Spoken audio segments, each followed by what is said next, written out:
So in this case, I want us to consider our common test, which is for our grade 11 mathematics common test, September 2023 from the KZN. So we just want to see how you're supposed to attempt these typical questions, 75 marks in 1.5 hours.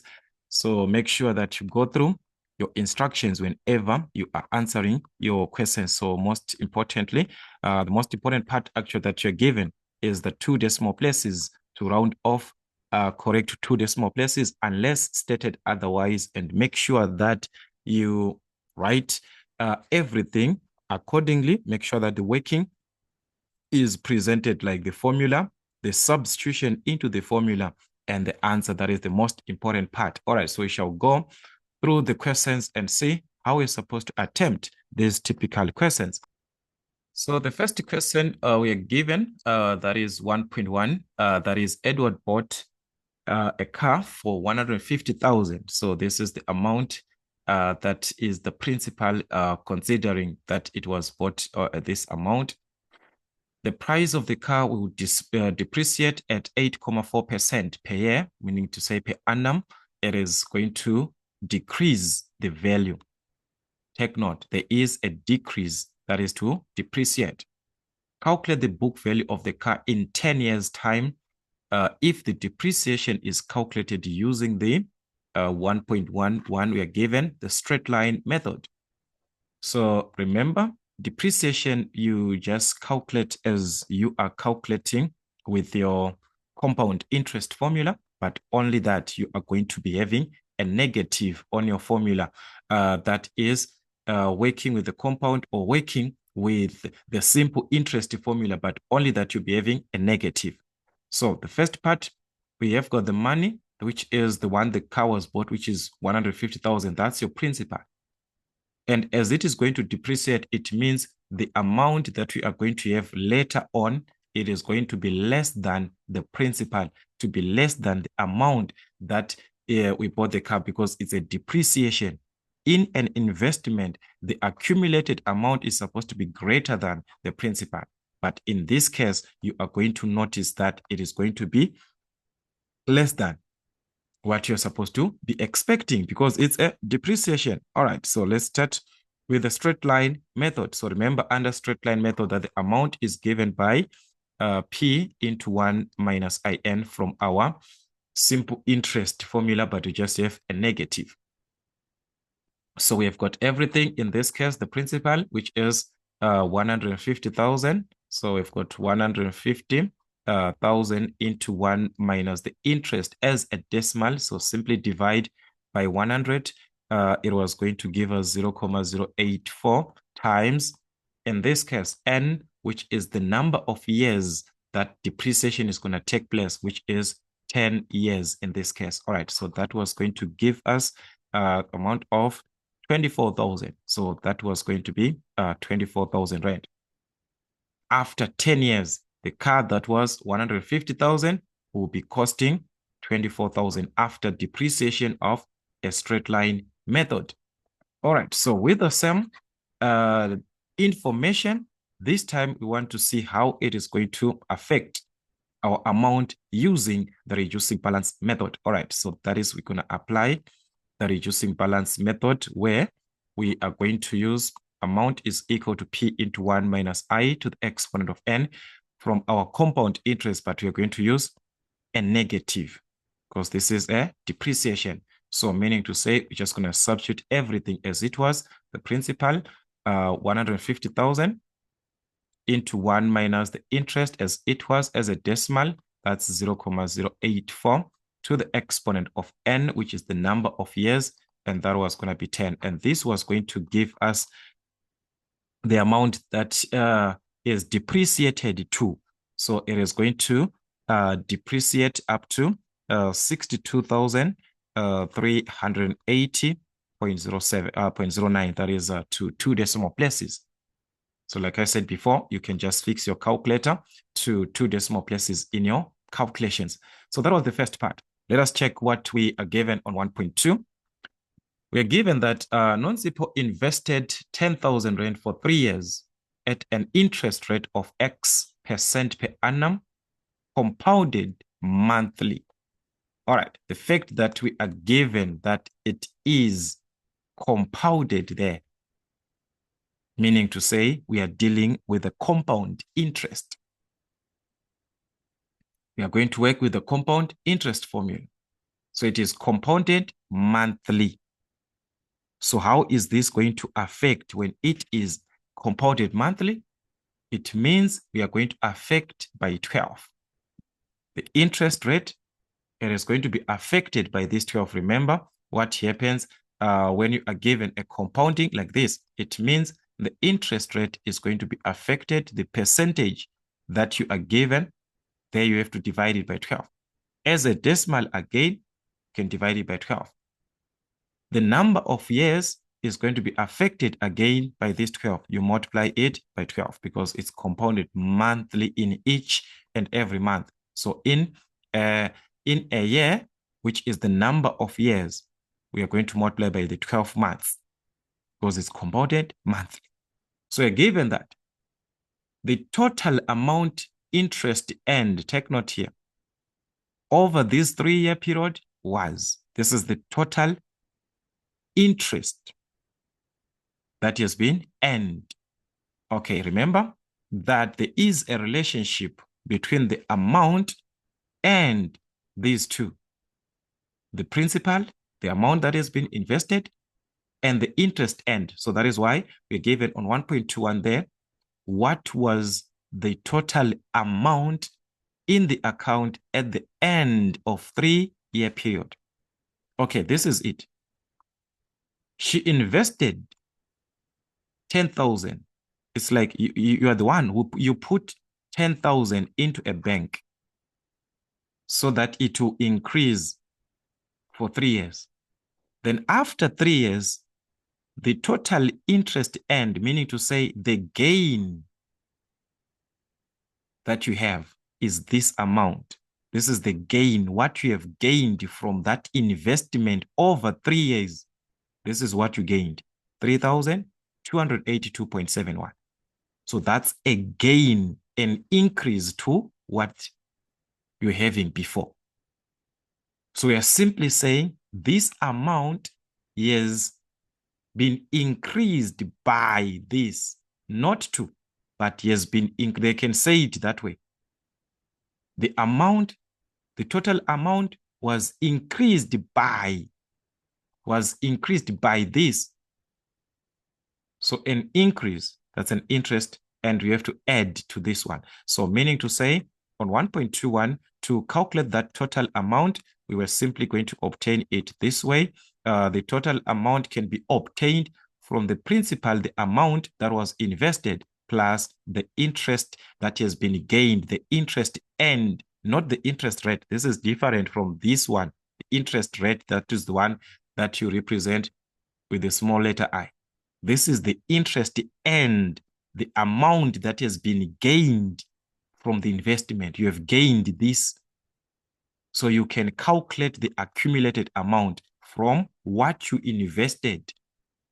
You invested 10,000, and this is what you obtained as a gain, as an interest over the 3 years. So you're going to add that 3,282.71. All right, so that was going to give us the accumulated amount over the 3 years, which was going to be 13,282.71 rand. So this is the amount that we are going to have after the period of 3 years.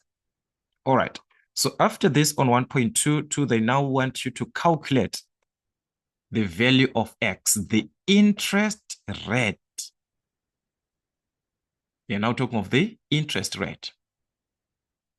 So it is possible for us to calculate the interest rate. Why?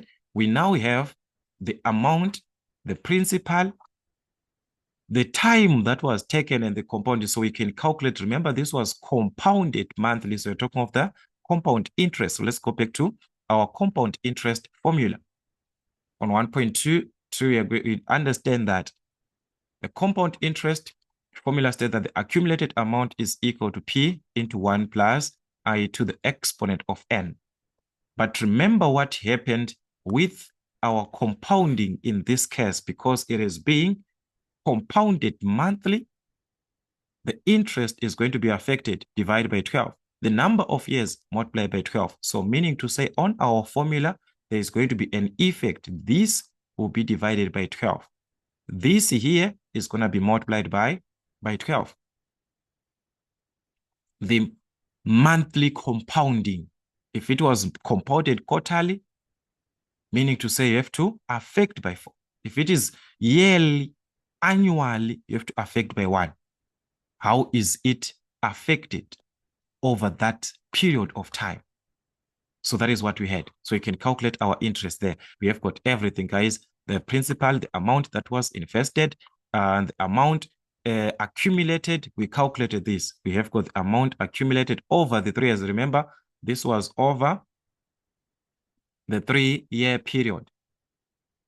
So if it is over the 3-year period, that is the amount that we need here over the 3-year period, which is 13,282.71 is equal to, all right, so in this case, we are going to have the principal. Remember the amount invested, our P there is not going to change. It's still the same 10,000 that we were given before. So that is going to be 10,000.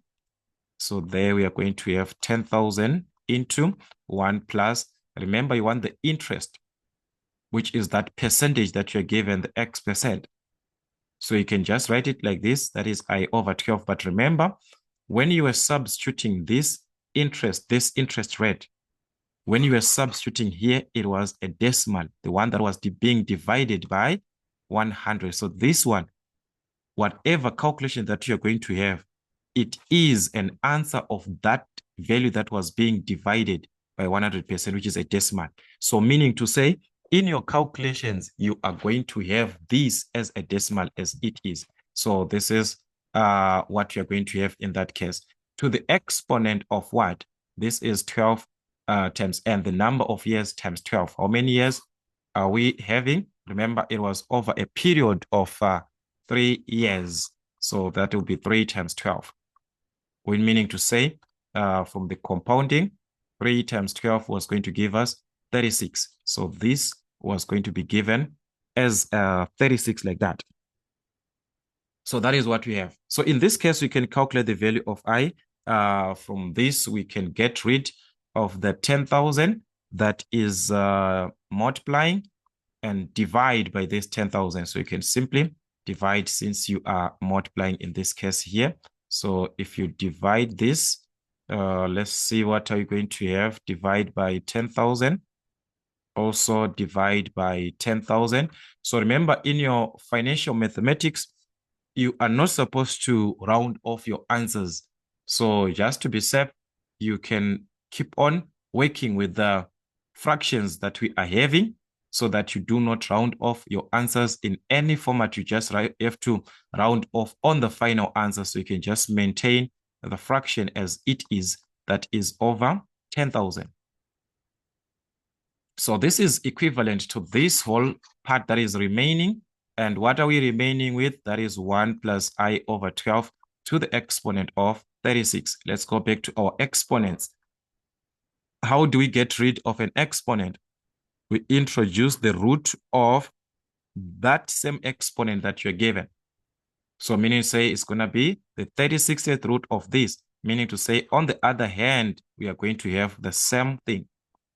So this neutralizes our exponent of 36. That means you are just remaining with this part under, that was under the square root, without, that was under this exponent, without the exponent. So you're going to remain with 1 plus I over 12. This is what you're supposed to have, which is equivalent to this part that we are having here, which is equivalent to that part that we are having. So what can we simply do? All right, let me just write this stage, but we could have skipped this part. So it's going to be something of this nature. All right, this is over 10,000.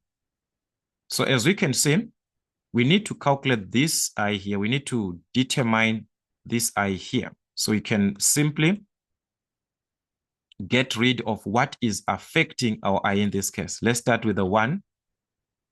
1 is just being added. So you can simply transpose this to the other side so that it will be a negative this side. Okay, so this is what you're going to have. I want you to see what you're simply going to have. It was going to be the 36th root of 13,282.71, everything over 10,000 like this. The moment you take this 1 to the other side, it becomes a negative. So that's a negative 1, which was supposed to be equal to this. Remember, it was supposed to be equal to I over 12 like this. But guys, you want to find this I. So what can you do with this 12? You can simply remove the 12 by multiplying by 8. But the moment you multiply by 12, you're doing it also on the other hand. So meaning to say, to remove the 12 that was going to remain here, we are going to multiply by it the whole of this part that we are seeing. The whole of this answer must be multiplied by 12. So we must have a 12 here, so that this will give us only I in this case, and that will be a decimal that you are going to obtain. You're going to obtain a decimal. There's 0, that will be something like, going to be an endless decimal. There's 0, 0,0950000 and so on. Like I said, do not round off your answers until the final part. We need a percentage. This is a decimal part. And like I said here, on this formula, the formula is already knowing that the moment you write it like this, it's a decimal. So that's why even your answer there, you're obtaining a decimal. So how did you obtain this decimal of the I that you had? It was the given percentage that you divided by 100 so that you obtain this decimal interest rate. The given percentage, you were dividing it by 100. So if you were dividing by 4, if you were dividing this by 100 before, what is going to happen now? The opposite. You must multiply your answer by 100% so that you are now having this as a percentage.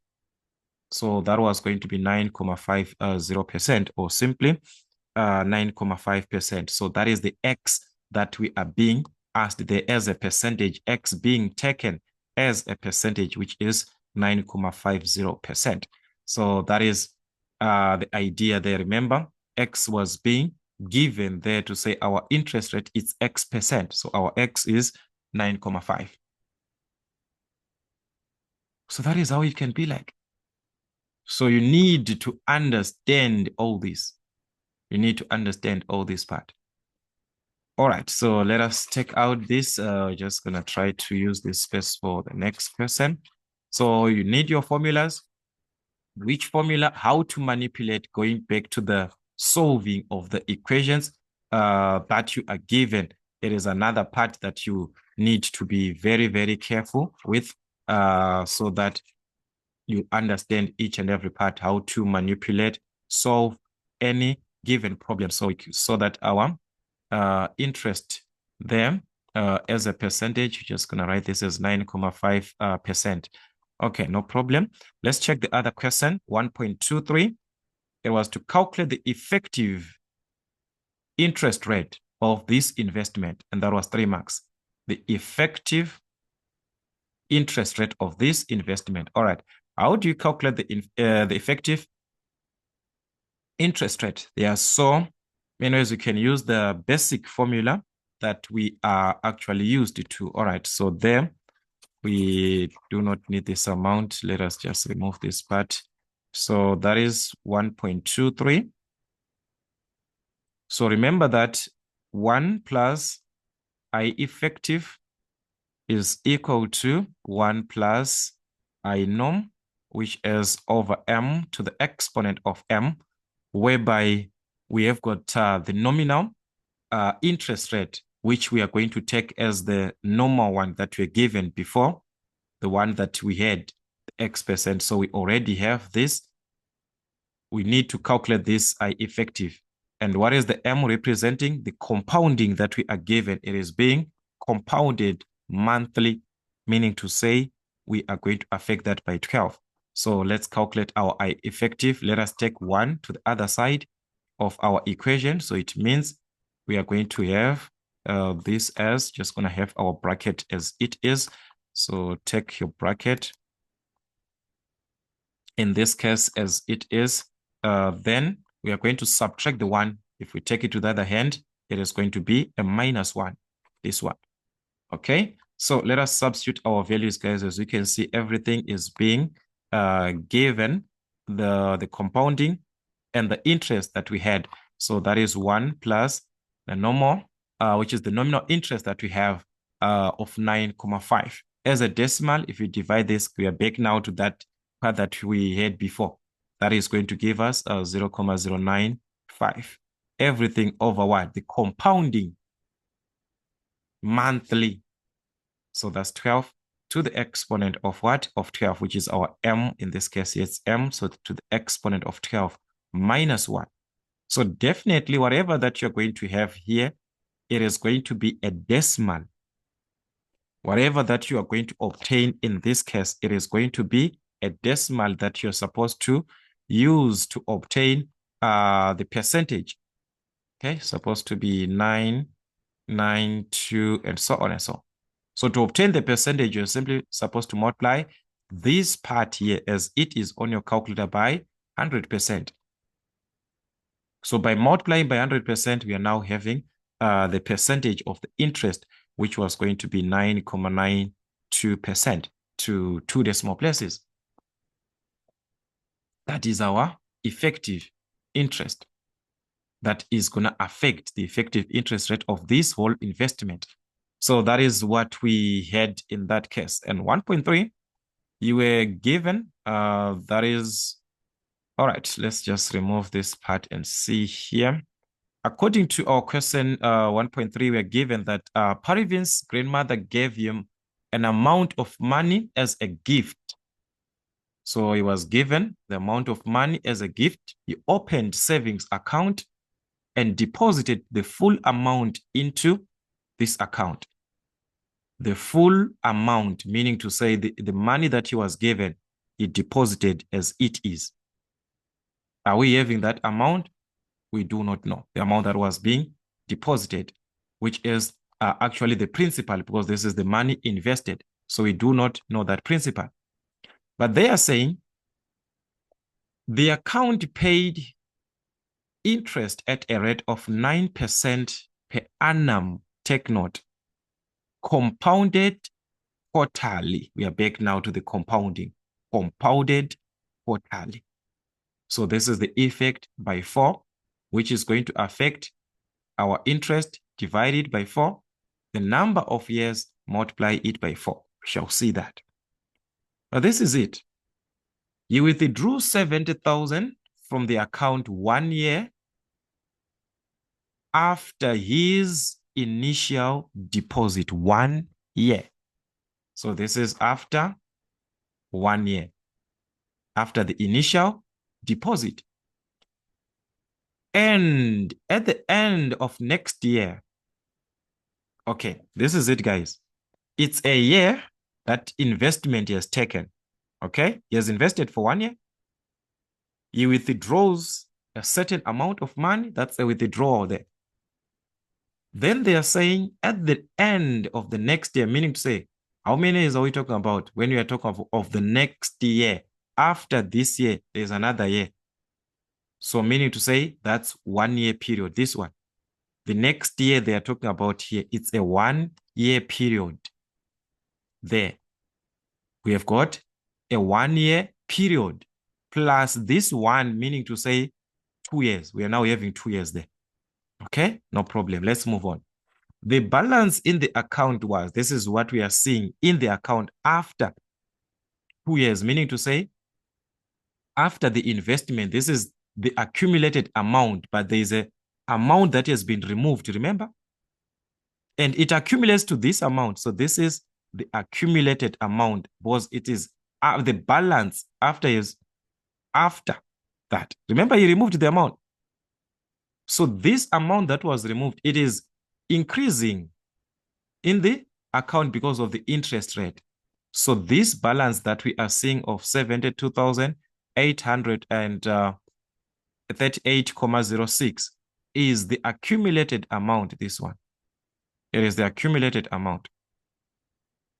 Accumulated amount, which is our A in that case. Over what? This is over 2 years. Remember this, guys, the 1 year is what we are seeing. Like we covered 1 year, we are covering another year. So it's the accumulated amount over or after 2 years. You have to add now 1 plus 1, meaning to say it's after 2 years, this one, this accumulated amount that we are seeing. Understand this as you are reading your information so that when you're answering, you know to have a challenge. So the question was now, how much money Parvins received from his friend? How much did he receive, this Parvin guy? Which is the principal amount. We need to calculate P. So the question is asking you for the value of P, the principal amount, how much he received. All right, so you're going to apply, maybe you are to use that timeline concept, which is fine. Or you can simply use the normal consideration that we are used to say, if we are not working, because we are working with the compound interest, that's the first thing there. All right, that's 1.3. You are working with the compound interest formula that you're going to have there, which has been compounded over or quarterly. So in this case, we understand that to obtain this accumulated amount, which is the one that we are referred to as a balance, in a normal sense, it was supposed to be given by this formula P into 1 plus I to the exponent of n. This is what we are supposed to actually have obtained, but it's over 1 year, meaning to say this I is going to be I over 4, this and that, according to the compounding. Now we just affect to say this is going to be affected by 4, this is going to be affected by 4. This is what we could have used throughout this. But now it is no longer like that because there is a withdrawal which took place. So it follows that this accumulated amount, which is the balance that we are given in the account after 2 years, it is going to be affected. One, let's talk about the first year. Let's talk about the first year. This is how we are going to have it. The first year, you withdrew 70,000. This is at the end of this year. It's after 1 year. The amount is actually, you invest, you put the amount in the money into the bank. So after 1 year, definitely it has increased its value. So there was an interest for that 1 year. So this is what you're going to have. Our amount was going to be the 1 year period that he invested, which is going to be, so we are going to have 1 year, or let's just say first year. Okay, first year investment. Let me just try, guys, to have this so that you understand me here. So you're going to have first year investment, which is going to be P into 1 plus I to the exponent of what? 4 in that case, okay? The interest that you're given, I'm going to talk about that later on. The number of years, definitely you're talking of the first year, so it's just 1 year. So it was going to be 1 times 4. 1 times 4 is what? It's 4. This is what we're supposed to have as an invest. This is the accumulated, the amount is accumulated to this at the end of that year. You go to the bank, they say, okay, this is what you have. It's only that we are not seeing the answer, but they are telling you this is what you have. Then you decide to withdraw, not to invest, but to withdraw, which means that's a minus. So in that year, after that year, you withdrew 70,000. So this is what's going to happen. All right, the interest I'm going to back substitute there, don't worry. So you withdrew 70,000. This is what we have. This is in the first year investment. You're having the interest there that you are given of 9%. This is what we have. So it means if you withdrew this 70,000, remember this one is a withdrawal. So if you took this amount, it means, guys, from what he invested, this one, minus the 70,000, this is what is remaining in the bank. This one is what is remaining in the bank in the first year. This is what is remaining in the bank. We cannot see the amount like, okay, this is 10,000, this is, we cannot see, but we just understand this is how we are going to calculate the amount that is remaining, this one. So in this year now, which is the next year, at the end of next, we are talking of the other year, which is a 1 year period. That is, now we are talking of the 2 years. The amount is now 70,000. At the end of next year, the accumulated amount, meaning to say, as we are to consider the second year of investment, this amount that remained into the account, it was again having an interest rate. So this is the second year. All right, so let's write the second year. So meaning to say, for the second year, the amount that he had accumulated previously in the first year investment, this whole amount, it is our new principal. If we were supposed to have our formula like this, to say amount is equal to P, the P is the accumulated amount of the previous year, because that is what remained in the bank. So this is what you see in the bank. In the bank, you see P into 1 plus I to the exponent of 4, over 4 to the exponent of 4 minus 70,000. This is the money that is in the bank right now. So that is the new principal for the second year. This one, it is now our principal, this one. This is our new principal. It was the, guys, the first year, that was your accumulated amount. But as you enter another year, because you affected your investment along that, you affected by withdrawing. So they are now taking this as your new principal. This one. It's your new principal, which is the amount that you obtained before as a gain, like what you obtained as the whole investment. But as you start another year, they are now saying, okay, this is your new principal. So if this is our new principal, we are supposed to affect by this remaining part of 1 plus, we're going to affect this principal by the interest, how it is going to affect. So it's going to be 1 plus I over 4 to the exponent of what? So the question is, this is going to be to the exponent of what? Whatever that you're going, okay, there's no need even for these bigger brackets. Let me just have it like this.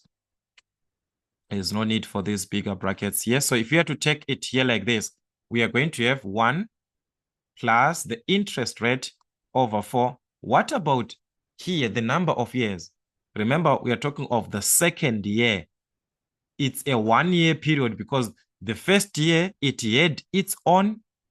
Now we are in the second year. So it's a complete year period that we are talking about. It's a 1 year period that we are talking about. So if it is a 1 year period, it is not going to affect. It is simply going to be 1 times 4. Remember, number of years times 4, according to quarterly compounding. So it's 1 times 4, which was going to give you a 4.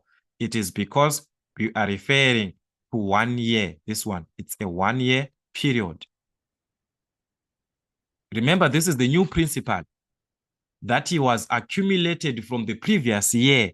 It's a year that was taken here. So it's a year, this one. It's money from the previous year increased by this compounding of another year. So we now have the 2 years here. These are now 2 years. So this is how you're going to calculate our total amount. I mean, this is the formula that you're going to use in order for you to calculate this P here. This is the formula that you're going to use. So we can substitute in this case, whatever that you're given, because it's after 2 years. Remember the accumulated amount after 2 years is what? 72. Let's substitute. So 72,838.06 is equal to Remember, you want to calculate P, the amount that was invested initially. What is the amount that was invested before, which is our P? That is the one that we need to calculate. So for this one, we are going to actually need time to talk about our finance and growth as a topic, so that I can even introduce other methods that you can actually answer these typical. There are so many ways that you can actually use. All right. So P into, so this is going to be into 1 plus the interest rate there. Remember, it was 9%. So we've got 9% as a decimal. That will be 0.09 over 4 to the exponent of 4. So I think I explained why using to the exponent of 4 here is 1 year. So 1 times 4, that will be 4. So this is what we have. Then interest again affected. So that's 1 plus the interest of 0.09 over 4 to the exponent of 4. This is another year of interest. So as you can see, interest for the first year, interest for the second year. If you understand this, guys, there's no need for even you having this part. All right, so there we're supposed to, we left the 70,000 here. There's no need for even you having all this. You just write your formula straightforward. All right, so let's just correct here. There's a 70,000 that is left here. 70,000. All right. And then it's 1 plus, remember that was 0.09 over 4 to the exponent of 4. So that's it. If you understand this, you're just going to have your formula like this, or you can simply use your timeline concept if you understand it. All right, so how can you calculate P? We can see that this bracket here is simply dividing. I mean, it's multiplying, so you can simply divide by this bracket so that you obtain this P. So it means for this P to be obtained, we were going to divide by this, okay? Both sides. So it was going to be like this. You divide it on this number that we are seeing, 72,838.06. You divide by the bracket that we are seeing here, 1 plus 0.09 over 4 to the exponent of 4. We have removed this bracket here. So if you have removed this bracket, guys, what is going to happen? What is going to remain if you remove this bracket? You are going to remain with this part of P into this other part of the bracket, this one, where we are given P into this part that we are seeing here. So meaning to say, we can simply remove the 70,000 that we are seeing because P is supposed to multiply. All right, the P there. All right, here I opened a lot of brackets, guys, that will end up even affecting, okay, this is the P that we are seeing supposed to be like this. This is a P inside because the way that it is there is going to affect, it's here, the P here, this one, into this bracket. So meaning to say, our bracket, this one is outside. There is a lot of brackets. So actually, under exam, you must be careful, guys, of this. So as we can see here, after removing this, you are going to be left with this part that we can simply take it to the other side so that it will be a positive there. So it's going to be positive 70,000 like this. What is going to remain affecting P is this bracket. So definitely you are going to divide by that bracket like this, which is this bracket as it is of, that's 1 plus 0.09 over 4 to the exponent of a 4 like this. All right. So this is what you're going to have as your principal amount. All right. So there, let us correct because this P is affecting this bracket only here. This P is only affecting this part. It's not affecting the 70,000. All right. So it's affected by this bracket. So you can take the 70,000 that side, it becomes a positive. Then you divide by this bracket. So by simplifying this on our calculator, that was going to give us the value of P, which was actually going to be 124,999.9997 and so on. So this was just going to round off to 125,000. So that was going to be 125. If you try to round off to 2 decimal places, this was going to affect the 0000 until this is a 5. So that was going to be 125,000, 00 like that. We can just leave it as 125,000 as the amount that was invested. So with the method that you are going to use or that you're going to apply, I want you to use that method and see if you are going to have the same thing. All you just need is to make sure that there is every stage is actually considered. On question number 2, you were given 2.1, the daily maximum temperature in degrees Celsius and the wind speed in kilometers per hour for a city were recorded over a period of 1 year, which is 365 days. The data was summarized in the table below. The number of days the wind speed was greater than or equal to, and this information that you're given. So this is over a period of 365 days, okay, over a year. Use the information in this table to answer the questions below. All right, the first question, calculate the probability that the maximum temperature was greater than or equal to 25 on a randomly selected day. They are talking of the temperature which is greater than or equal to 25. All right. So what is going to be the probability in that case? I'm just going to try write it in short. The probability, supposed to write temperature, this and that. So I'm just going to write this in short, guys. The probability of T, temperature, greater than or equal to 25. Greater than or equal to 25 degrees Celsius. Okay, let's check it from our diagram. Where is our temperature? This is where we have our temperature, a number of days with what temperature this side. So this is your temperature. This is the wind speed in that case. This is our wind speed. So the temperature you have to check. This one is less than. This one is the one that is greater than or equal to 25. So you check under greater than or equal to 25. Under that greater than or equal to 25. What is it that we have under this? What is it that we have? So we've got 105 and the 34.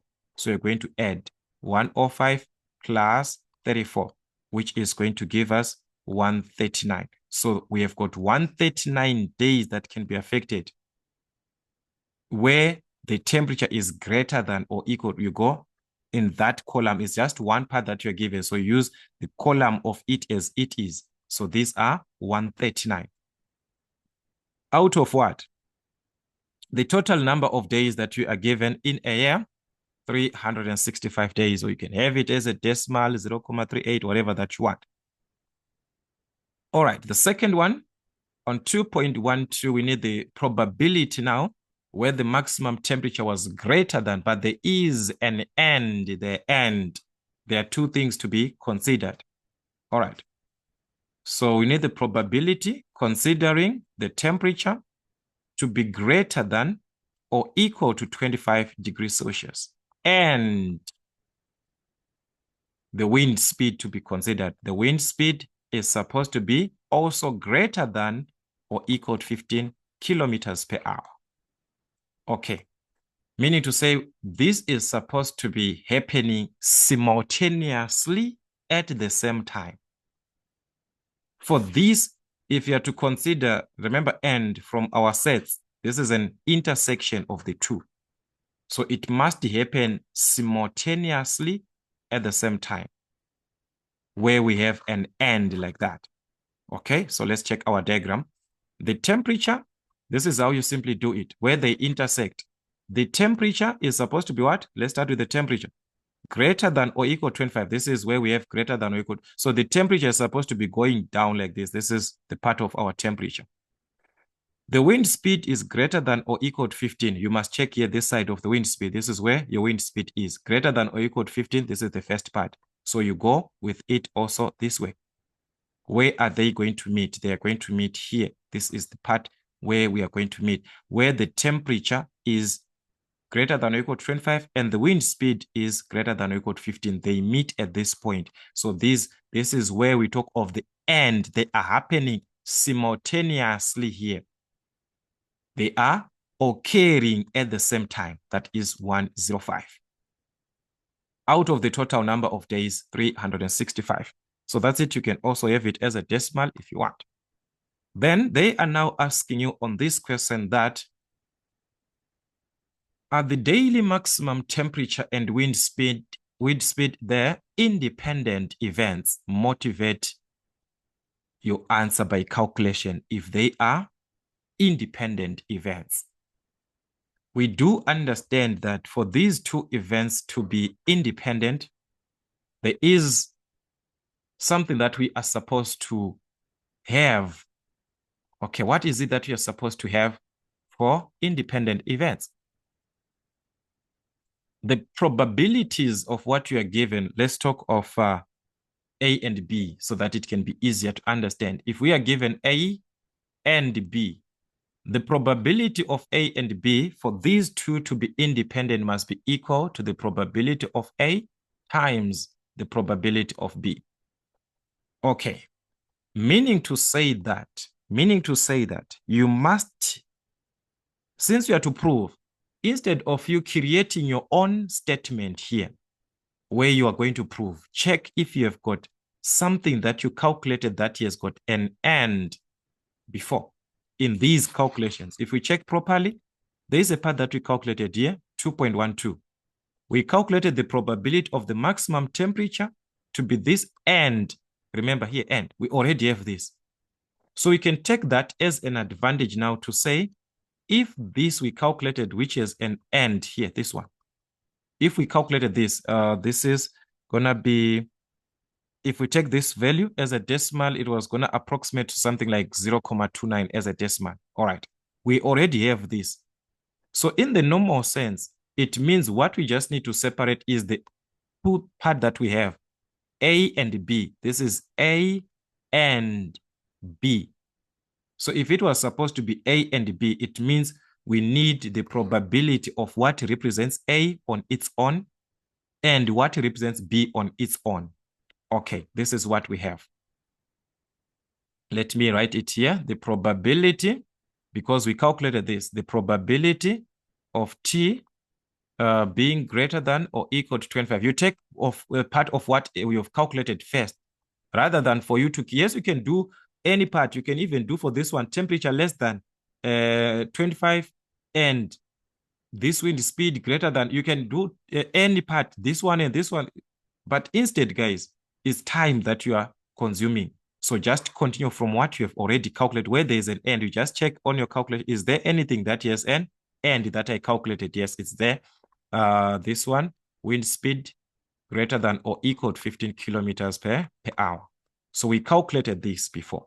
It's there, which is 105 over 365. This one, which is same as 0.29. It's better for you to use a decimal. In terms of comparison, you must use a decimal. So if these are independent events, we are supposed to have this A. Remember, this is your A and this is your B.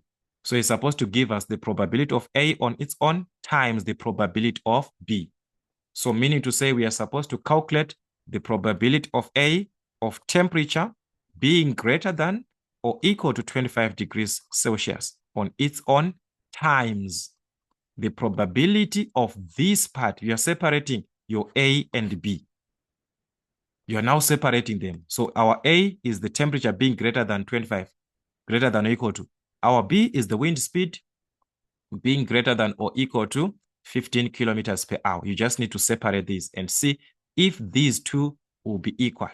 All right, so let's substitute and see. The probability of the temperature being greater than or equal to 25 degrees Celsius is already there. We calculated this. You can even go back to the diagram. We just have the column. Like I said, in a column you add. This is the one that we got as 139 over 365. All right, so let's just write this one. We already have this 139 over 365. This is the first one that we are seeing here. Times this probability of the wind speed being greater than or equal to 15. So let's check. Where are we having a wind speed? Greater than or equal to 15. We are just considering the whole part of the wind speed as it is, guys. Like just like what we obtained this one of the temperature. We took it like this, you add. There is no end there. You are working on its own, wind speed on its own. So where are we having the wind speed? Greater than or equal to 15. This is our wind speed. Greater than or equal to 15. As it is like this, you have to take the whole row as it is. So this row consists of the 139 and the 105. So if you are going to add 139 and 105, it was going to be 244. So you have to add these two. That is 244 over the total number of years, which is the total number of days in a year, which is 365. So that was it.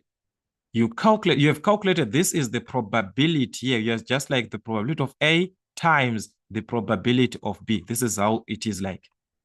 So if you are going to calculate this, it was going to give you 0.25. So as we can see, the probability of A and B, it's 0.29.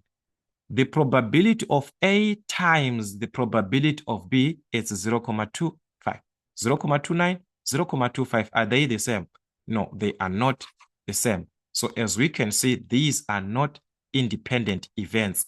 We can see that the probability of this, so here I'm just writing in short, you're supposed to write in full. The probability of temperature being greater than or equal to 25 degrees Celsius and wind speed being greater than or equal to 15 kilometers per hour is not equal to the probability of our temperature being greater than or equal to 25 degrees Celsius per hour times the probability of our wind speed being greater than or equal to 15 kilometers per hour. These two are not equal, so therefore the events are not independent events. So therefore, these two events are not independent. Okay, therefore these events are not independent events. Remember, you're supposed to prove that they are independent or not. The question is not to prove that they are. They are asking you, are these, it's a question, are these independent events? Are they independent events? So these ones are not. We can see that this part does not correspond to what independent events are supposed to give us. Independent events are supposed to give us this, but according to our calculations, it is something else. So they are not. So that is what you're supposed to have attempted this question for 2.13. Let's check the other part that we are given. On 2.2, you're now given for two events, A and B, it is given that the probability of what is in A is 0.3, A and B given, where A and B are two different events. So meaning to say what is of A and what is of B, they are just two different events. Just like maybe doing mathematics, you are doing physics, physical sciences. So the question was, on 2.21, draw a Venn diagram, in this case, to represent this information. All right, so as we can see, one, there is A and B here, which is 0.2, meaning to say there is an intersection of A and B. That is what we can see.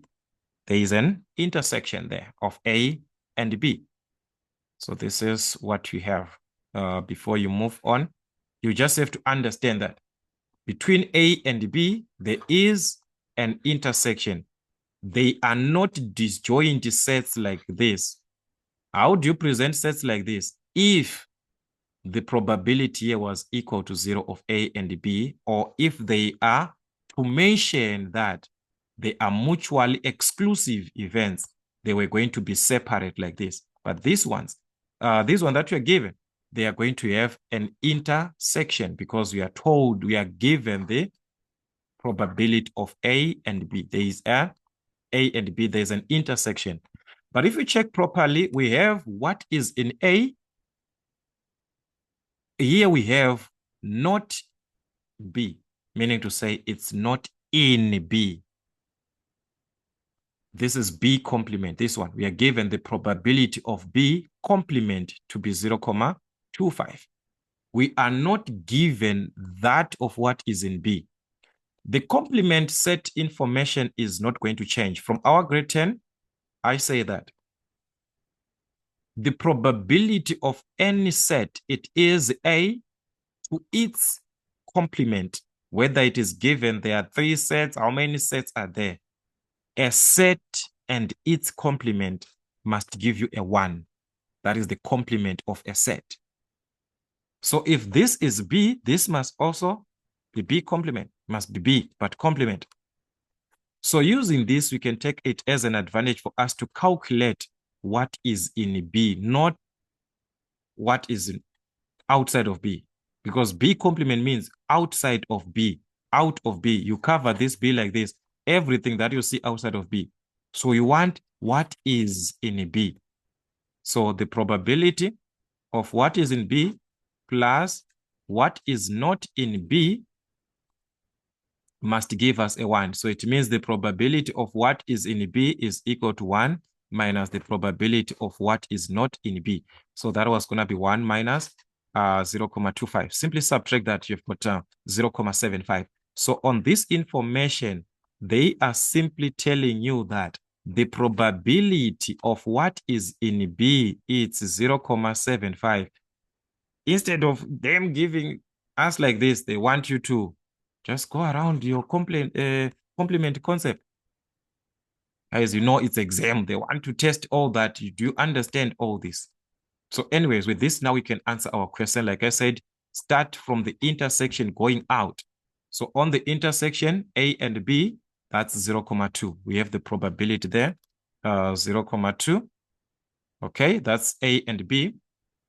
The wall of A, this one, the wall of this A, this one, what we are seeing there, it is 0.3. What about A only, this part of A only? It is going to be 0.3 minus 0.2, which is 0.1. The same part with B, the wall of this set B is the one that we calculated of 0.75, this one. What about this section that is remaining of B only? It is going to be the difference minus 0.2. So that will be 0.55. This is B only. This is A only. Take note, this is A, this one is A. If you add these two, you must get 0.3. If you add these two in B, you must get what is in B, which is 0.75. That is what it means. All right, let us check the other part. Are we having anything remaining outside of the set? Where can we obtain it from? What can we do? Remember, they told us what is not in B. We can also use it again. That part of what is not in B. Remember, if it is not in B, it means you close B like this. If you close B like this, you close B. What is not in B is this part that is remaining, this one. It's not in B, including the 0.1, this one. It's not in B, this part. It's not in B. So as you can see, from this 0.3, this 0.25, this one, of what is not in B, this one, 0.25, it includes the 0.1. It also includes this section, which is outside of A and B, or outside of A or B, this one outside. It also involves this part. So meaning to say we can calculate this from where? From what is not in B. What is not in B, because we covered B. B is not involved. What is not in B is 0.25. But we can see that it's not 0.25 because there's only 0.1. So out of the 0.25, which is not in B, what about the remaining part? Where is it? This is the one that is outside there. So you're going to subtract to obtain this remaining part from the 0.25. All right. Okay, so let's try subtract this. Let's hope it's not going to affect us here. All right. So I'm just going to remove this part here. Okay, this one. So like I said, we're just going to subtract 0.25. We remove the 0.1. So that was going to give us 0.15. That is how you could have filled in your diagram like this. After that, you can now determine the probability of A or B. The probability of A or B can be determined on the diagram because we have the probabilities there. So simply add this part. In order for you to have A or B, it's the union of everything. The comparison, this, we combine everything. The 0.1, the 0.2, the 0.55. Everything that we see here, that's A or B. So it was simply going to give us 0.85. That's 0.85. Or, since we know this is not part of A or B, this one, the 0.15, this one that we are seeing here, it represents A or B complement, what is not in A or B. Remember the complement notation, the probability of what is in A or B plus its complement. Guys, this to its complement, it's supposed to be like that. To its complement, like this, must give you a 1. You have this one, it's already there. This is the one outside. So meaning say we can calculate the probability of A or B. It will be 1 minus the probability of A or B complement, what is not in A or B. And what is it that is not in A or B? That is this one, 0.15. So still, you're going to get the same answer of 0.85. Is it the only way? No, we can also use this way. So many ways, guys, to answer this one. You can also use the concept that the probability, remember from our general Venn diagram or given sets, the probability of what is in A or B is equal to the probability of what is in A plus what is in B minus that which is in A and B. We have everything in this case. What is in A, we are given 0.3. What is in B, we calculated this 0.75 minus what is in A and B, which is 0.2. This was still going to give us 0.85. So guys, this is in your hands. The way that you're going to answer there, it was actually in your hands. I don't know which way we're going to opt for. All right, 2.3, we are given that Caesar is enrolled with a driving school that guarantees that he will pass the test to obtain his driver's license. So when you are dealing with this type of a question, try to be practical also. Try to be practical and see how does it work in a practical manner. They are saying the probability that he will pass the driving test on his first attempt, that's an attempt to pass there. The first one, 2/5, the first one you're given, okay? If he fails his first attempt, the probability that Caesar will pass the test on any that is remaining in the future is 2/3. In anything that you have in the future. So meaning to say he can pass, okay? Or he can fail. So to pass this first, this is the first attempt. Just to pass that, the probability was 2/5. Meaning to say, to fail is going to be what? If to pass is 2/5, what about to fail? That on that first attempt that he has attempted, it's either to pass or to fail. So it was going to be, remember the probability of this must give us a 1. So you simply subtract from 1 minus 2/5, which was going to give us 3/5. This is the chances of failing are 3 out of 5. The chances of him passing is 2 out of 5. That is what you're given there. This is the first attempt. So it means he is going to have a second one attempt. He is going to have a second attempt where he is going to pass or fail. He is going to have a third attempt. Maybe he passed. He is going to have a pass or fail.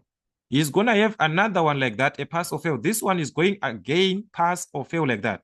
But what is important is that along all these second, third, fourth, whatever that is going to happen, the probability that Caesar is going to pass in the future is 2 over 3. It's a fixed now. The 2 over 3 is now fixed, this one. It's not going to change. Anything, any movement, it is going to be 2 chances for him to pass, 2 over 3. Meaning to say, to fail, it will be 1 over 3. To pass, 2 over 3. To fail, 1 over 3. To pass, 2 over 3. To fail, 1 over... That is what... So it was going to be a repetition of this throughout. Remember, you're supposed to get a 1. So the 1 over 3, we are getting to say out of 2 over 3, what is remaining? 1 over 3. So it's simply 3 over 3 minus 2 over 3, which is 1 over 3. So it was going to be a repetition throughout. All right, so let's start with our first question. Calculate the probability that Caesar will pass the test in 2.31. 2 attempts. It means the first attempt is not there. Guys, okay. You are into a test. You are into a test. This is what we want to be clear about. That's why I say this question be also practical. You are in a driving test. If you pass, what happens? You are done, isn't it? It's a done. It means you're not going to come back to say we want to recheck. No, you're done. You're going. So it means the first attempt, if he passed the first attempt, it was a pass like that he gone. So in order for there to be a second attempt, it means definitely he failed the first one. Because if he passed the first one, it was just going to be 2 over this gone. So passing this, that's why we are seeing this, it's going to have, we're just going to focus with the fail. For you to have an attempt, it's going to be a fail. So this other part here of the pass that we are seeing here, to have this branch of pass is not going to be actually affecting. Because what we need is to be fail. Going to be fail, fail. That is it. So for you to have the second attempt, it means he failed the first one. Then he has to pass the second one. That is what it means. Guys, that's why I said for this one, let's try to be more practical, like what exactly happens when we are seeing this under a normal consideration. For you to have a second attempt to pass it, it means you failed the first one, then you pass the second one. Okay, that is for the 2 attempts. So that's 2.31. So the probability for 2 attempts. Okay, so that is going to be simply given like this. You fail the first one, so it's going to be the probability of fail times pass. That is to pass. So you fail the first one, which is 3 over 5. Remember, we are only given the probability to pass the first one. The other one you're not given, so you subtract it from 1. I mean, you subtract this one from 1. 1 minus this, you get 3 over 5. Okay, times to pass, that is the one that is now fixed at 2 over 3. So that's times 2 over 3. That is to pass the second one. So that was going to give us 2 over 5. All right. 3 attempts. This is the same situation again. That's 2.3. Choose the probability that is going to have 3 attempts. Okay, let's try and see what's going to happen for the 3 attempts. Meaning to say, he attempted the first one and failed the first one. That is what it means. He attempted the first one, he failed. The second one, he has to fail again because you need to pass the third one. For you, guys, that Caesar will pass the test in 3 attempts. Meaning to say the first one is a fail, the second one is a fail, the third one will be a pass. So it's going to be fail, fail, pass. That is what you're going to have in that case for him to have that third one. So it's going to be like this. So it's going to be fail, fail, pass. Okay, so to fail the first one, what is the probability to fail the first one? 3/5. Okay, 3/5 times to fail the second one. Where are we getting this? Remember, we know that to pass the second one is 2/3. So to fail, like I said, subtract from what? From 1. 1 minus 2/3, that will be 1/3. That is to fail times to pass now. He is now passing on the third, which is 2/3. Remember, this is now just fixed. It's not going to change. So that's 2/3 there to pass that one. So we multiply to 2/3. That was what is going to happen. So this is how actually they can even calculate your probabilities as you are doing your driving tests. So that is what we have there. Just like that. Then the other question was the probability that you pass in 4 or more attempts. 4 or more attempts. So it means we have to subtract the ones before, the 3 attempts before, to pass the 3 attempts before. For him to have the 4 remaining, the other 4 that are coming, we must subtract the 3 that are given before. We have to subtract them because we're talking of 4 or more. Where are we subtracting these? Remember the probability, guys, of what is happening plus the probability of what is not happening is supposed to give us a 1. If we understand the complement set is going to be an advantage. So the probability, if it adds up to 1, it means the probability for this 4 or more to pass this 4, it's going to be 4 or more attempts. We are simply going to subtract from 1. 1 minus the probabilities that has been actually attempted before. What was the first one? Up to the third one. So the first one, we never calculated this. Why? Because we are given. Remember the probability to pass the first one is 2/5. The first attempt you are already given. His first attempt is what? 2/5. So meaning to say we are going to subtract out of this one. His first attempt was 2/5. Plus his second attempt. We are subtracting everything.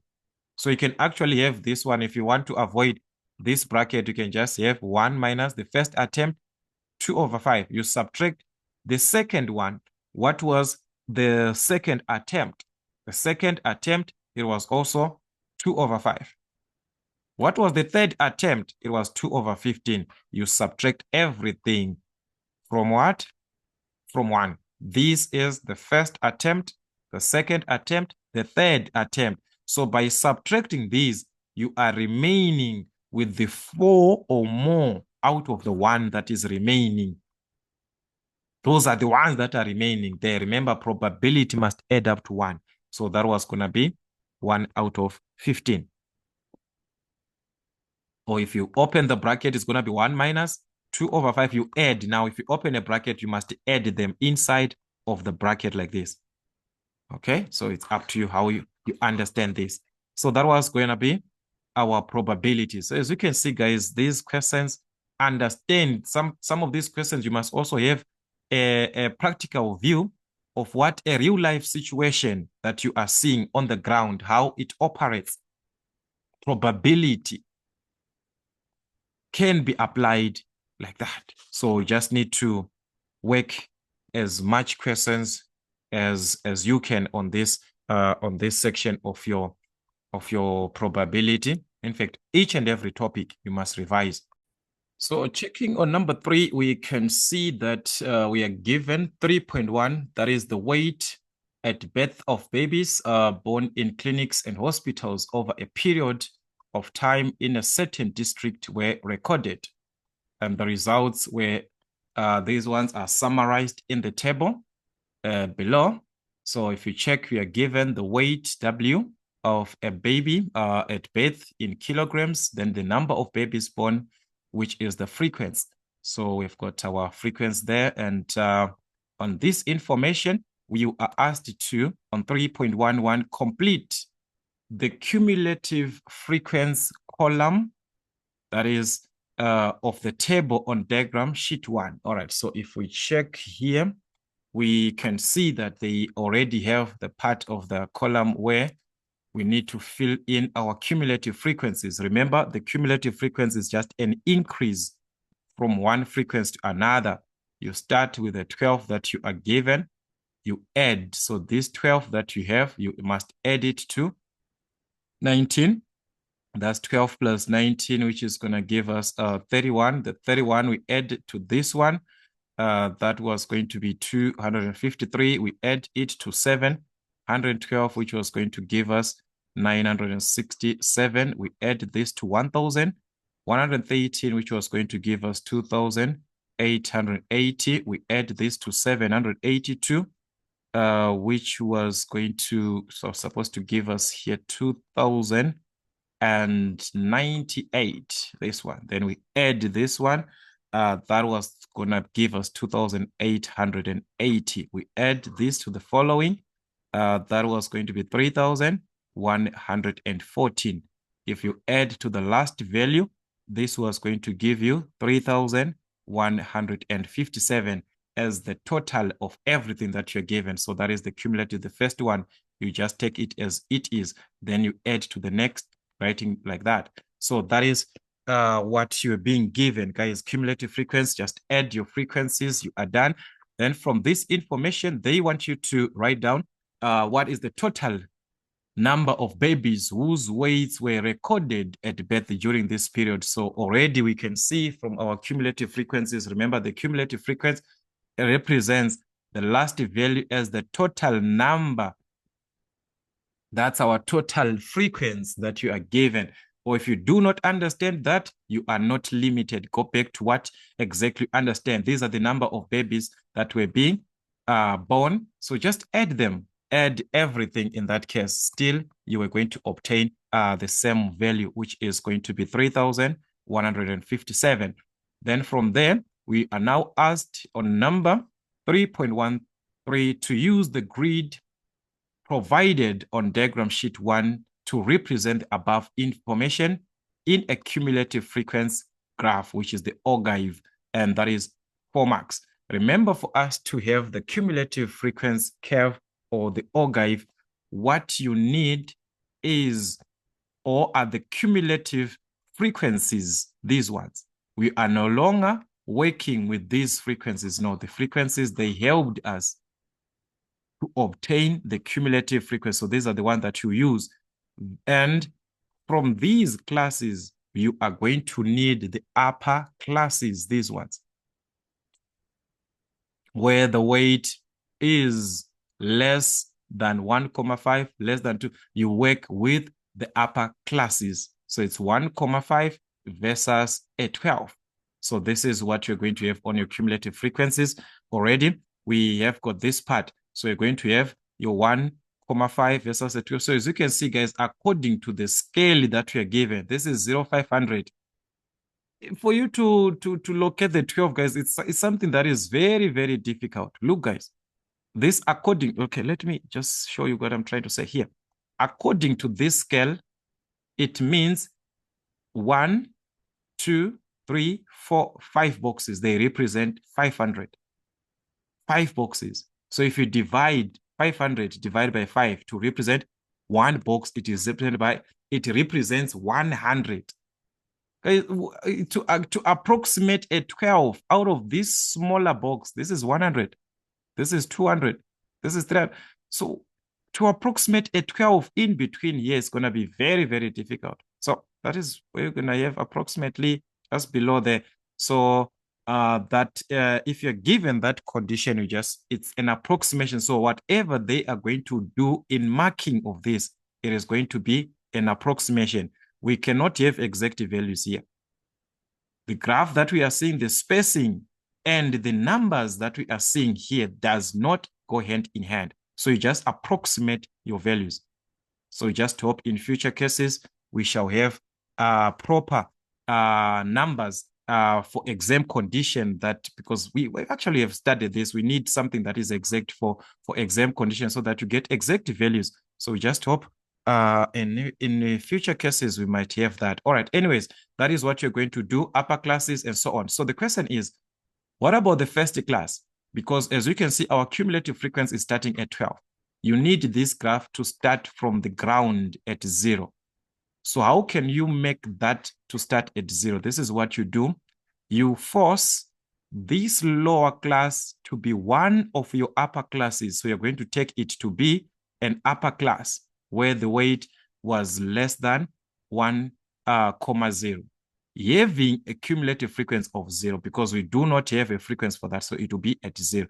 So meaning to say your graph is going to start from 1 as of the upper class, having a cumulative frequency of a 0. So meaning to say, as of our graph, we are going to start from 1. So it was going to be 1 versus 0, 1,5 versus 12, which is approximately there, and so on. You move on to 2. These values, they are so small. 2 is going to be versus 31. So 2 versus 31. 31 is actually something that is reasonable that we can have, which is above these values and so on. 2,5 marking your points. So this is what you're going to have, the 2,5 having 253. You are no longer working with these frequencies like I said before. You are working with what? The cumulative frequency. So you're going to mark your points up to the last one, just approximating, guys. As we can see, our points there, they are very, very difficult to approximate, but that is what you're going to do. You have a smooth S-curved graph like that, which is a cumulative frequency or an ogive. That is what you're going to have. All right, let's check the other part of our question. It was now to use the ogive, which is difficult again because our graph is not that accurate. So it's going to be an estimate. You just estimate your values. Do not worry about that. You just estimate your values. That is why they actually say estimate the median weight of a baby at birth. The median. So having our formulas that the median can be calculated from the half of the total distribution that we are given, which in that case, we can actually obtain the half of n plus 1. Guys, you can avoid this that we had from our ungrouped information, because when you're working with the cumulative frequency curve, it is assumed that these values, they are fine as they are, accurate as they are. So we are going to use the half of n, which is halfway up. So we are going to first find the median position. Where are we going to locate our median, which is halfway up? Just like that. Meaning to say it's half of n, which is half times the total frequency that we had of 3,157. So just half of n. If you want to use half of n plus 1, guys, it's up to you. You can use that. I'm not saying it's wrong. But on a cumulative frequency, it is actually enough for just use this.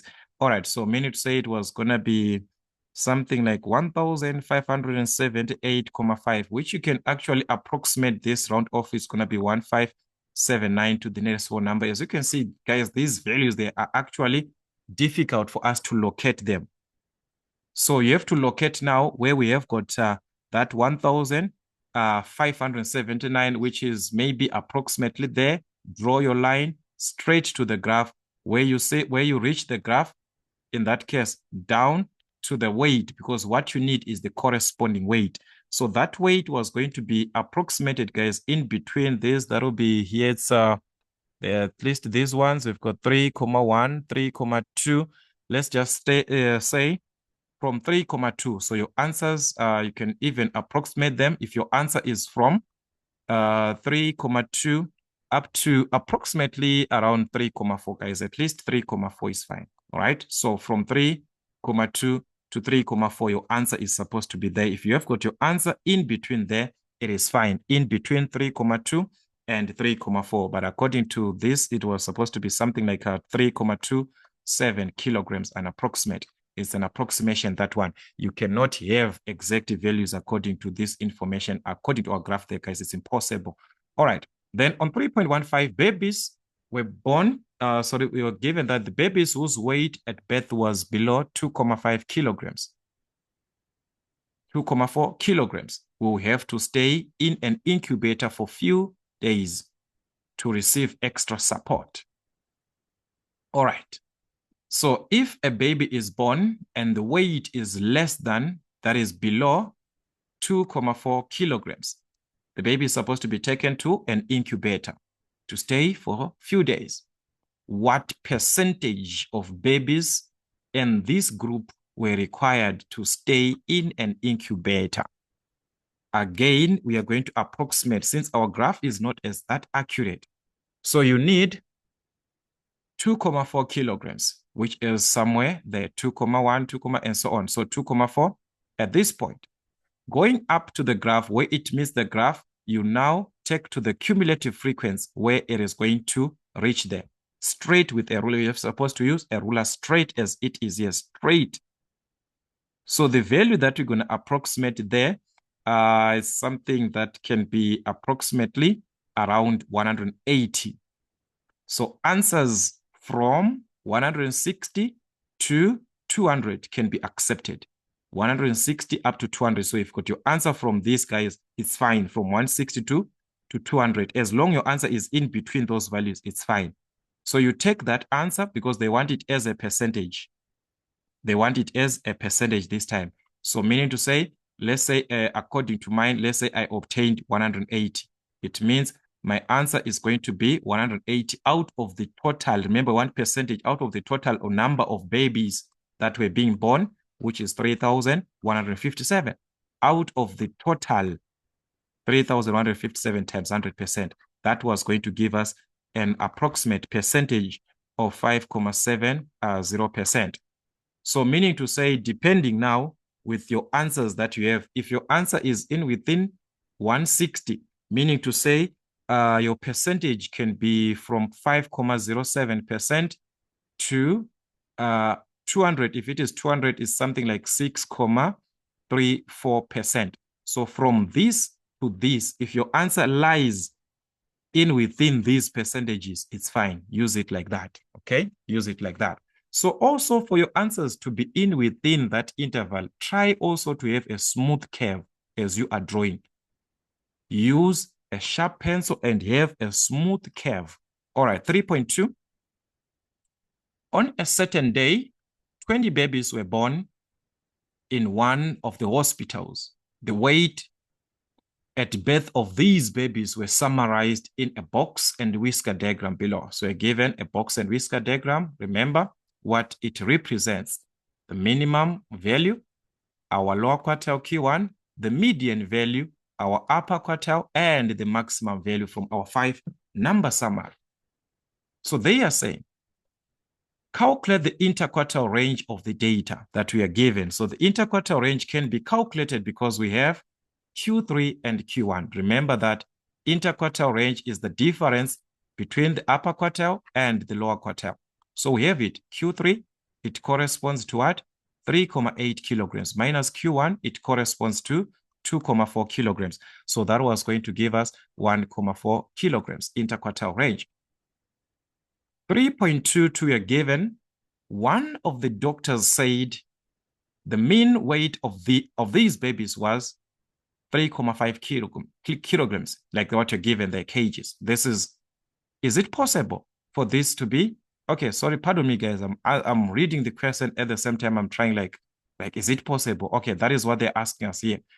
Could this possibly be correct? Clearly motivate your answer using the box and whisker diagram. So according to our box and whisker diagram, we can notice that our data is screwed to the left.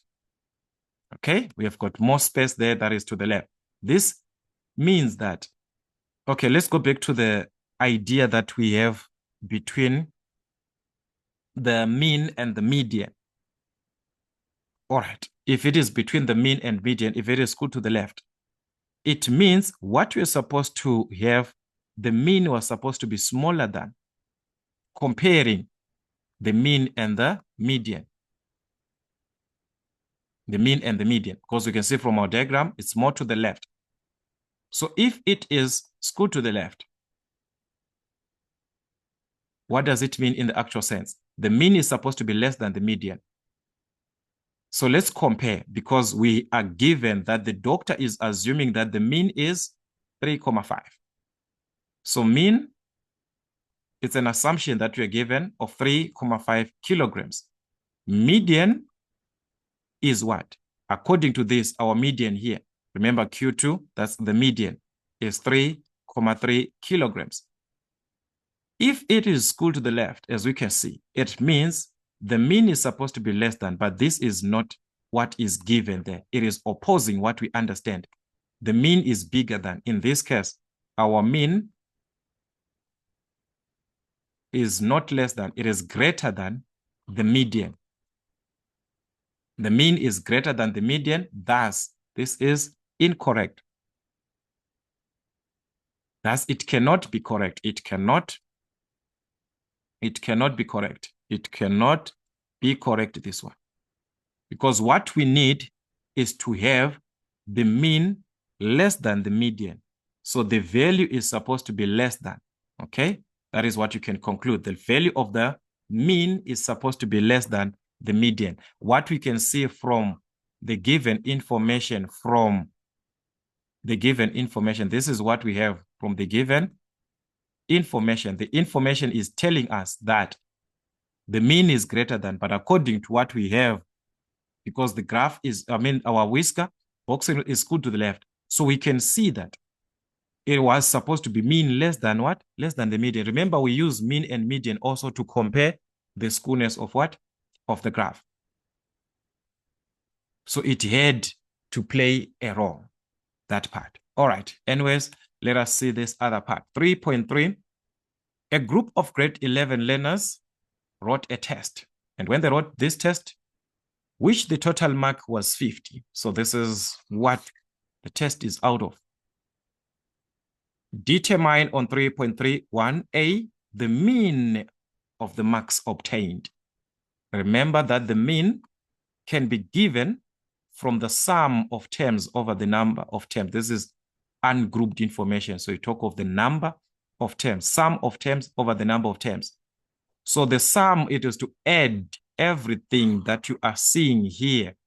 That is the sum, which was going to give you 258 if you add everything over the number of terms. How many learners are we talking about in this class that wrote this test? Yes, the test was out of 50, but how many learners wrote? We have to add. So this is 2, 4, 6, 8, 10, 12. So you're talking of the 12 learners. So that was going to give us 21,5 as the mean mark. Or you can use your calculator. Since here, they also want the standard deviation. So definitely you will need your calculator. So remember our standard deviation from our calculator. Let's just have our calculator here. So we're going to go to the setup. Sorry, we just need this one, the mode as it is. Okay, go to the mode as it is. On this mode, we are going to go to the state mode, which is number 3.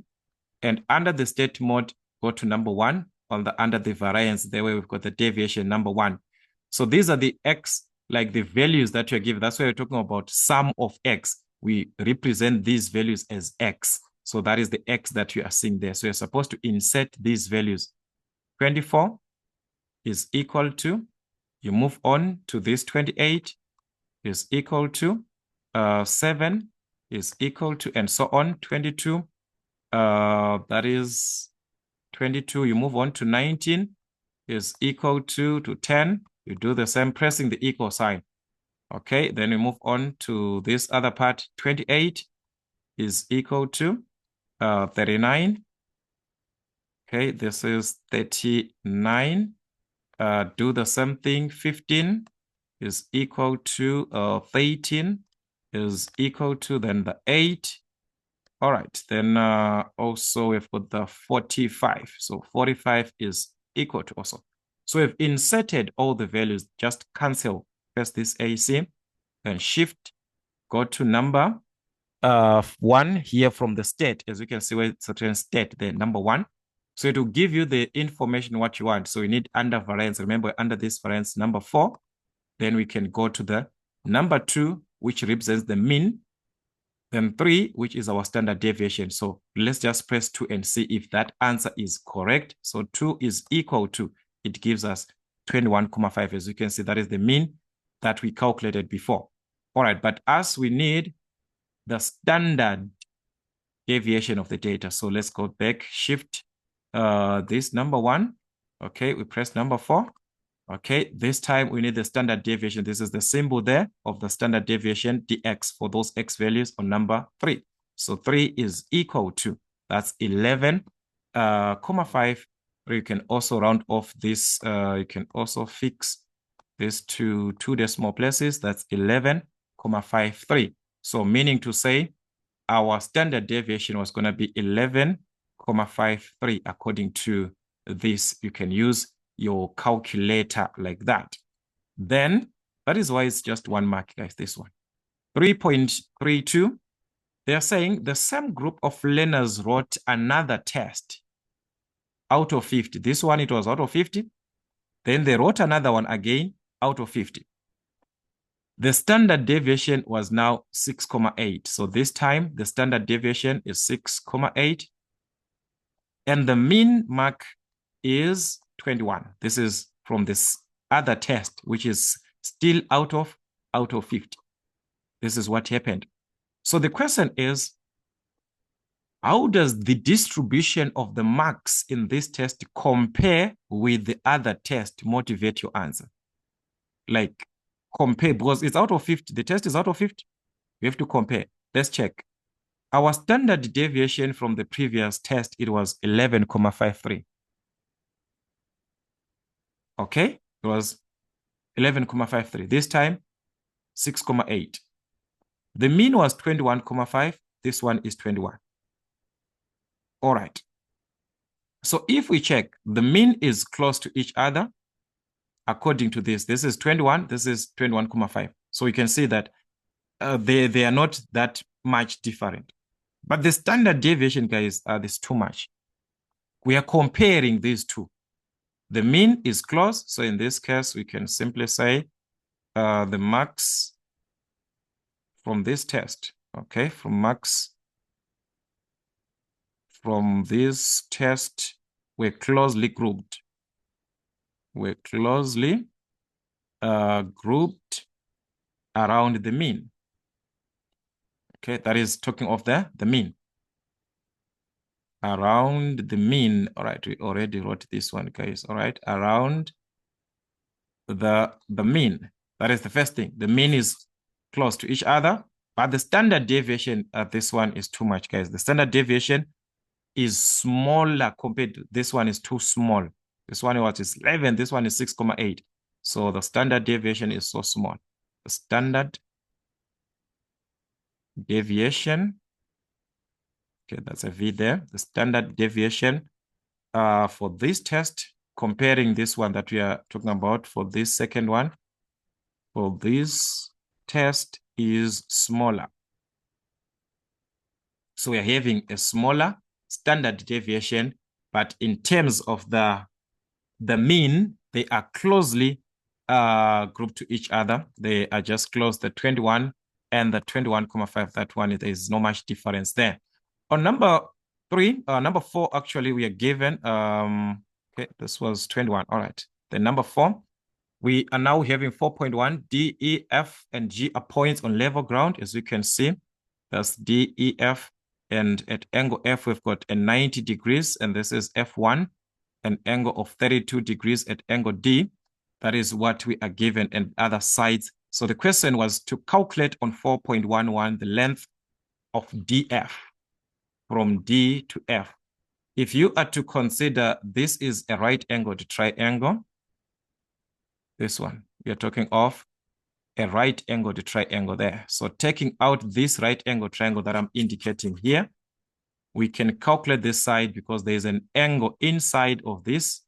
So we can use our trigonometrical ratios according to this 32 degrees and the 90 degrees that we are given. This side DF that you need to calculate is the adjacent. And this is the hypotenuse. The one that faces the 90 degrees is the hypotenuse.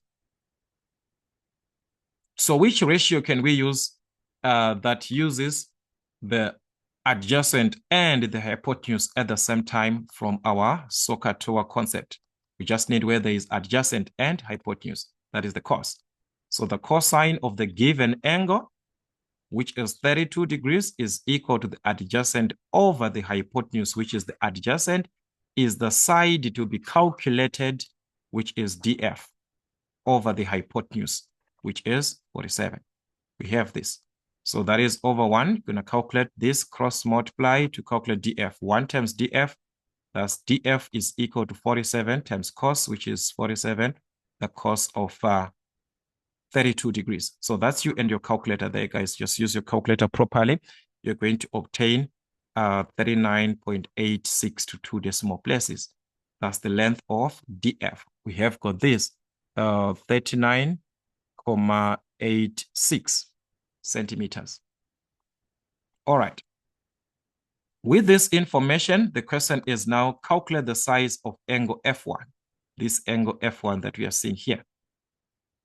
As we can see on this other triangle, we are having a non-right angled triangle, this one. This one, remember, this is not a straight line, this one. So we cannot say if this is 90, therefore this one is 90. No, this one is not a straight line.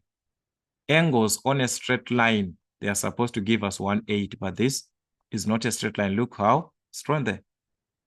So meaning to say, we are going to use the wall of this triangle that is remaining, which is a non-right angled triangle. So which part can we use? That we have 3 sides and you want to calculate an angle. Remember of your sine rule and the cosine rule. All 3 sides are given. You want to calculate an angle. Remember your cosine rule. You can use the cosine rule there. That is 4.12. Remember that from our a squared is equal to b squared plus c squared minus 2bc cos of a. This formula ended up giving this cos a is equal to b squared plus c squared minus a squared over 2bc. Calculating the angle. You need the angle there. Where A, B, C are the sides. So you have to consider if this is angle A, this side that you are subtracting here is the side opposite the angle that you are calculating. So this is our A, the side opposite the angle that you are calculating. So B and C will be any of these 2 sides that are remaining. So as long as you understand that, guys, you're not going to have a challenge, guys. You're just going to have cos of the angle, which is cos F1 is equal to B and C. These are the sides creating the angle here, B and C. So it's created by these 2 sides. So any one of these can be your B, can be your C. Any one of these. So you're going to take 39.86 squared plus 62 squared minus a squared. A squared is the side opposite the angle that you are calculating. So this is the side that you are referring to, opposite the angle that you are calculating. So that's minus 83 squared over what? 2bc. That is the repetition of the same. B and C, the same. B and C, these ones. 39.86 without the square this time. So you multiply them. So just like that. So you're going to have a decimal. The cos of F1 is going to give us a decimal negative 0.29461. And so as it is on your calculator, just leave it like that. It's representing cos of the angle. So what about the angle F1? How do you calculate the angle F1? From the cos that we are given, how do you remove the cos here? It is going to be written as arc cos. So on your calculator, you are going to need arc cos of this answer that you are given, negative 2.4, as it was on your calculator. So it's arc cos of the answer. So it's shift cos. Then you press the answer button. So is equal to, then you have your answer there. So you're going to have your answer as 107.13. Now you can round off your answers. But before that, do not round off your answers. Use as they are. That's why I'm saying you must use arc cos or shift cos answer. You use the answer button so that your values, they are exactly They are exact values, exactly what you're supposed to obtain. So this is your cosine rule, guys. We talked about this proving of the cosine rule. And so you can actually relate from your cosine rule formula and see what is given there.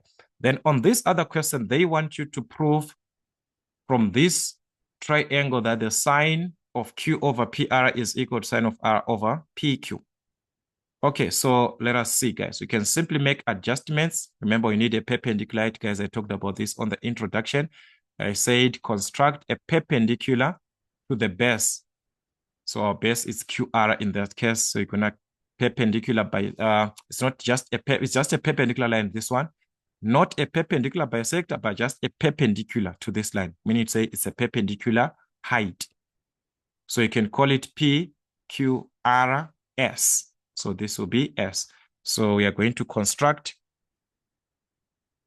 PS, the perpendicular height. Construct the perpendicular height PS to what? To QR. So these two, they are perpendicular. They are at 90 degrees. So focus on a sine rule. Do not worry. Just focus with what you're given. You need the sine of Q and the sine of R. So this is what you do. You form a ratio from that sine of these angles. From Q, this one. The sine of Q, this one. What is the ratio of the sine? Remember, from your soccer tour concept, sine is opposite of hypotenuse. So you need, according to Q, the opposite and the hypotenuse, which is the one that faces the 90 degrees, this one. So find these ratios. The sine of Q is equal to what? Opposite over hypotenuse, that's PS, over the hypotenuse, which is QP. With the same thing, do it on this sine R and see what's going to happen. I want you to see what's going to happen there. Talked about this on the introduction, if you still remember. The sine of R in that case was going to be like this. The sine of angle R, this one, according to this, this is your opposite, and the hypotenuse, which is this one. So it was going to be sine R is equal to opposite, which is PS, over the hypotenuse, which is PR. So as we can see, there is something common here, PS and PS. So just make PS the subject here, equate it to this PS. So from this first one, let us make PS the subject. Cross multiply 1 times PS, that's PS is equal to QP times the sine of what? The sine of Q. So this will be our equation 1. You do the same thing on this one. Since PS is common, let us make PS the subject of the formula. So just over 1, cross multiply 1 times PS, that's PS, which is equal to PR times the sine of R, like this. So these two, they are equal. Equation 1 and equation 2 are equal. There's no way that we can talk of the same PS being different. This PS, if it is 5 centimeters, it must be the same. So these two, they must be equated. So equate. 1, 2, 2. So meaning to say, by equating this, we are going to have this part of QP, the sine of Q being equal to the same PS this other side, which is PR, the sine of R. So what is it that we want? To remove this side QP, this side PR. So how do you remove both? You divide by this. QP, this side, you divide by PR. So you divide by QP. You also divide by what? By PR. So that's it. QP and QP was going to cancel. The PR and the PR was going to cancel. So as we can see, we are remaining with the sine of Q over PR, which is equal to the sine of R over QR. That's it. Which is exactly what we have in that case, in what we are given. All right, where am I having this QR, guys? This is QP, not QR. Here, QP. Now surprised, where am I getting this? This is QP. All right, so this is what we are given, and this QP is same as what? is same as PQ. So that is, we have proven this part. So that is what you just need. Just go through also the introduction. I talked about this, about the sine rule, and also how to prove the cosine. We do not know. Maybe for yours, they are going to ask you to prove for the cosine rule. Okay, this is just a revision, guys. You do not know what's going to happen. So just make sure you revise both how to prove. They are going to ask either one of those questions to prove the cosine rule or to prove the sine rule. As you can see, they are to ask these questions. Then another question you're given in this diagram, triangle ABD is drawn, which is the whole of this triangle, such that BC is equal to CD from B to C. That is equal from C to D, which is equal to K. And angle B is X, this angle at B, and this angle at A, which is BAC, is Y. Show that the area of triangle ACD can be given as this, the area of triangle ACD. Okay, first of all, according to triangle ACD, it is a non-right angled triangle. It is a non-right angled triangle. So thinking of the formula of calculating this area of triangle ACD, thinking alone of calculating its area, since it's a non-right angled triangle, we're going to think of half AB, the sine of theta, which is the sine of C. From our formulas, the way that we understand, where A and B are the sides creating the angle. So C or theta, depending with the presentation, is the angle inside of this triangle. So the first thing is that, can we have an angle first inside of triangle ACD? Is there any angle that we can find? Is it angle A? Is it angle D? Is it angle C? By having that angle, then we think of the sides. Why am I saying so? If you have angle D, the sides that you must think about is side CD and this AD. If, let's say, you have angle C to this one, therefore you must think of having this side and this other side. If you have angle A, you must think of this side and this other side. So you must have at least one angle. So which angle that we can calculate? Considering this is a straight line, so we can calculate the angle C2.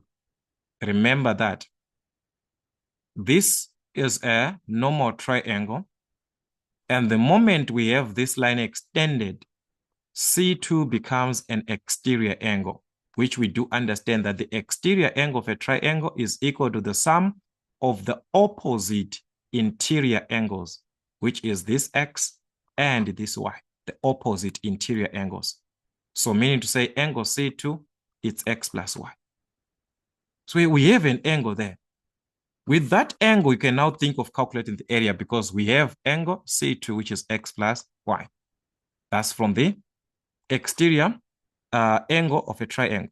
Exterior angle of triangle ABC. This is from this triangle ABC. That's the exterior angle. Remember, the exterior angle is the sum of the two opposite interior angles. Opposite interior, opposite. This is the interior, but opposite A and B. Since we have this angle, it tells us that for us to calculate the area of this triangle ACD, the sides to be used called A and B is supposed to be this side AC and CD.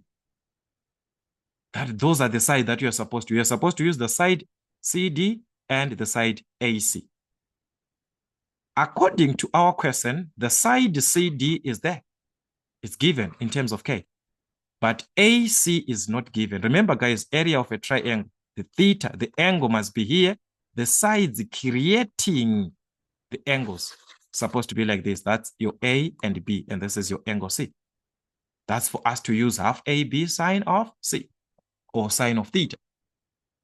So since the theta or the angle is angle C2, you must focus now on C2 to say which sides are we having creating that given angle. Because sometimes it might be at D that you're given. So you must think about D. It might be at A. So you must think about finding this side, other side, if there is any other way of doing that. All right. So according to this, we must calculate or find AC first, so that we can have our area. We must find AC, because according to this, our formula was going to be area of triangle ACD is half of A times B, which is AC, times B, which is this other side, which is CD, times the sine of the angle C, which is the sine of angle theta, which is our C is angle C2. According to our diagram, it's angle C2. So that's why we are forced to calculate the side AC, because CD is given, angle C2 is given. So we have these two. So we are just remaining with what? AC. Okay, so let's find AC. How can we find AC? Let's go back to triangle ABC. Why triangle ABC? Because in triangle ABC, we are given an angle that is opposite to a side that we need to calculate. Another angle is given opposite to a given side, which is called K. Angle side. Angle side. Corresponding like that. Which part, which rule do you think of in the first place? That's the sine rule. Angle corresponding to a side. Angle corresponding to a side. That's the sine rule. What does the sine rule state about calculating a side? It states that A over sine of A is equal to B over sine of B, which is equal to C over sine of C, like that, like that. So in this case, we are talking of AC, the side that we want to calculate. So it's going to be AC over the sine of the angle corresponding to that AC, which is sine X. It must be equal to B, the other side that we are given. What are we given? That is K over the sine of its corresponding angle. K corresponds to what? To angle Y.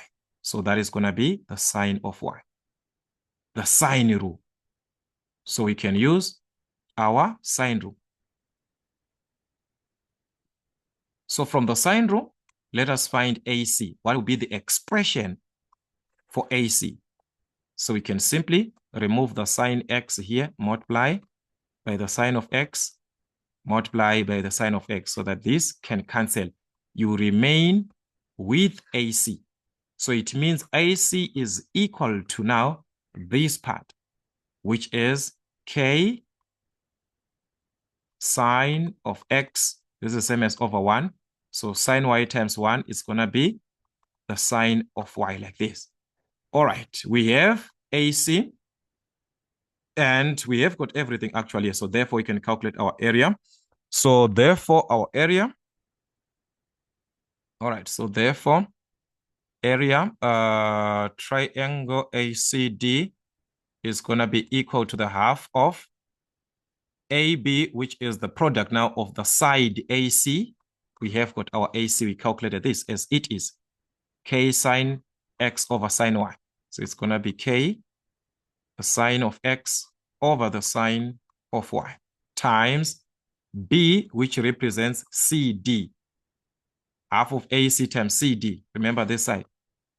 AC times CD. CD is already there. We calculated this. CD is already there, which is what? Which is K. So that is going to be times K. This is a fraction. K is just same, guys, as K over 1. Okay? The sine of angle C2. So you're going to multiply to the sine of the angle C2. And we have this. We calculated this. Angle C2, we say it is what? X plus Y. We have this. X plus Y. That's an expression for angle C2, which is X plus Y. So that is what we have. So as you can see, this is also same as what? Over 1. So meaning to say we can multiply what is on the numerators together. So this is going to be 1. Then we've got K times K, which is going to be K squared.